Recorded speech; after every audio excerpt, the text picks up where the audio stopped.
Welcome to K-Drama School, folks. Lovely to be here. So happy that you are here. You guys, I have got to share with you a Korean proverb.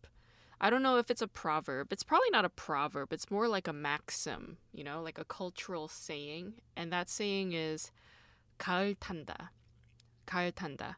Which means one is aching for the fall, or one is having the autumn blues. Yeah, I think that's the best interpretation, having autumn blues, because it means like when autumn rolls through, a person feels a little bit more depressed, a little bit empty inside, and with that comes this nostalgic longing for something from the past. And what is it about the autumn season in particular that makes people think back to the past?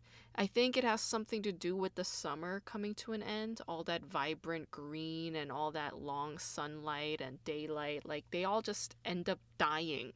The leaves die, the bugs die, the sunlight dies earlier than it does. And with the reduction of daylight, with all the dead leaves, I think people just get bummed out. Shorter playtime. Holidays are cut short. Not cut short, just vacations are over and you have to go back to work, go back to school. And I think that bums people out too. I think, like around this time of year, in America, we celebrate Halloween, right? October, it's Halloween. And then we celebrate Thanksgiving in November.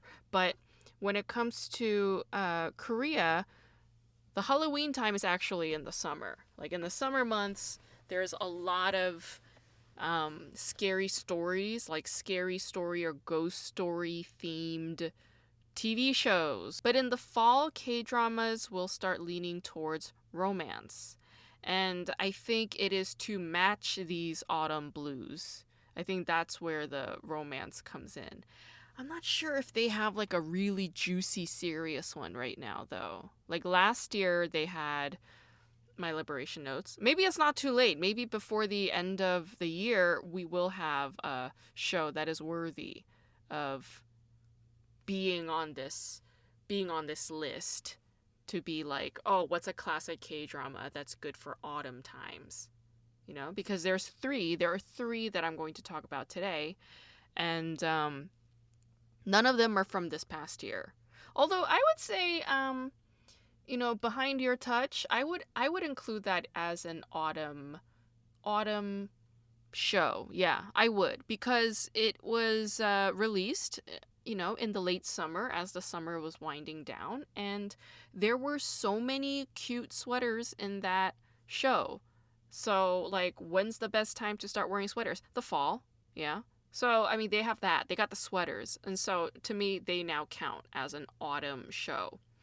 The shows that I'll talk about today are shows that I've reviewed. I've already covered them in the past, but I think it's just good to mention them if you are also going through this autumnal nostalgia sort of experience at the moment, like I am, because I am. I started watching shows that I would watch every fall growing up as a teenager. And for me, every fall season, I looked forward to watching Gilmore Girls. So I'm rewatching Gilmore Girls. And it's a really good show, but there's so many problems with the way that Korea and Koreans are represented in that show. Or not even Koreans, they're Korean Americans. And they're both played by Japanese American actors. So, I mean, that's problem number one. But, like, the way that they're written, it's so atrocious. Like, bro, please, no, that's not okay.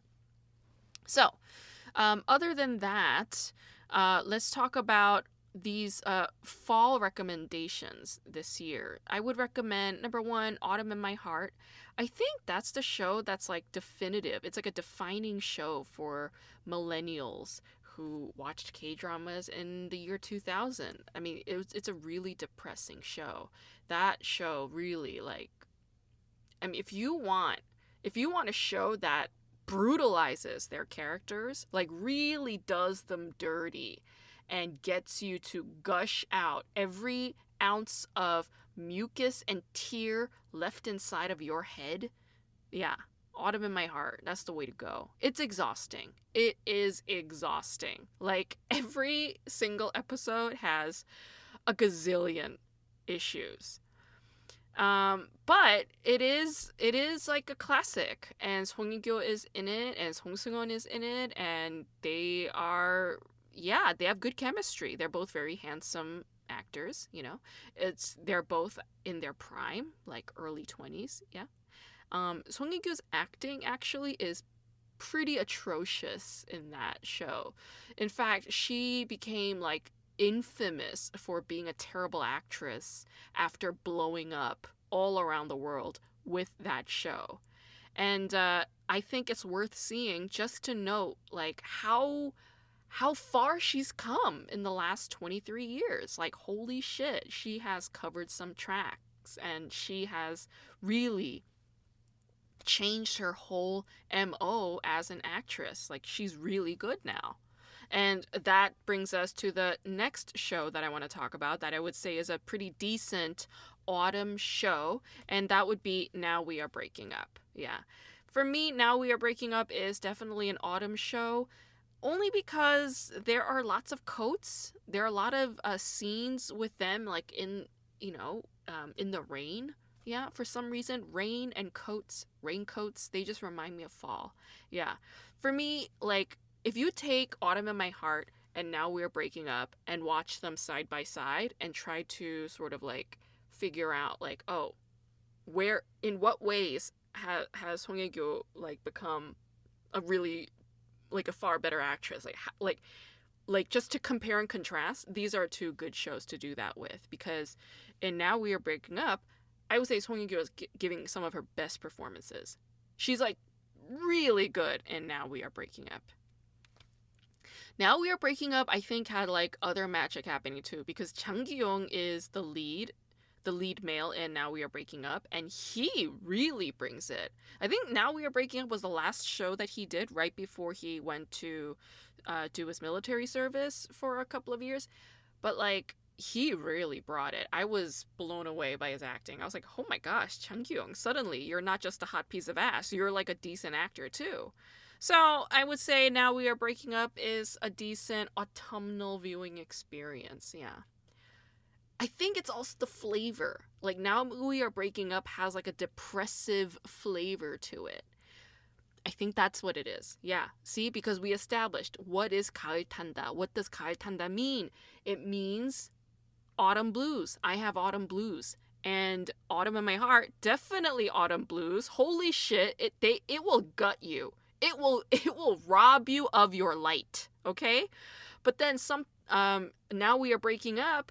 Now We Are Breaking Up is like, it's just as sad. I mean, it's got just as much agony and pain and regret and woe and conflicted emotions and blah. It's like very messy, I guess is my point. It's got a depressiveness to it. It's got that bluesy sort of heaviness.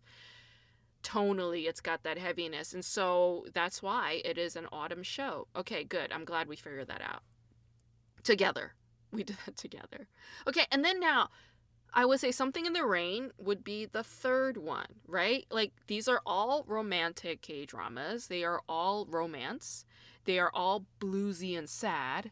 Yeah, got like a dark tone to them.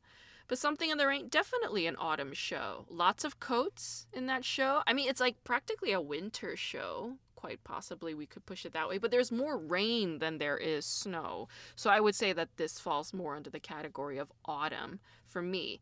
And the darkness and the bluesiness, I would say, comes from the more serious factors, right? Like, it's got the socio-political factor, the whole gender politics thing. It's a very sexist environment that the protagonists are living in, and they're trying to figure their way out of that. So we've got, like, workplace assault and harassment. We've got home life misogyny as well, and patriarchy emanating from a woman, the mother, yeah, in that show. So it's got that bluesy sort of dark tonal thing happening as well. And if you take all three of these shows, they are nothing like Behind Your Touch, right? They are not bubbly, they're not funny. Like, they're not trying to be funny and comedic and weird. Like, in fact, in Autumn in My Heart, I can't remember a single like funny moment. The show from beginning to end was just like super serious. Everybody was super dramatic. It reminds me of the movie Noah by Aronofsky. Aronofsky's very expensive film. I think they spent something like 200 or $300 million on Noah, and it did not do well in the box office. But that movie like is so dramatic, and I went to see it in theaters with the guy I was dating at the time, and we were both laughing because like Jennifer Connelly and Russell Crowe were so serious all throughout that like 5 hour movie, and we just couldn't take it. It was just too much. We're like, dude, you're on an arc, you know, like you got these animals, and like, why are you so serious? Can't you chill out?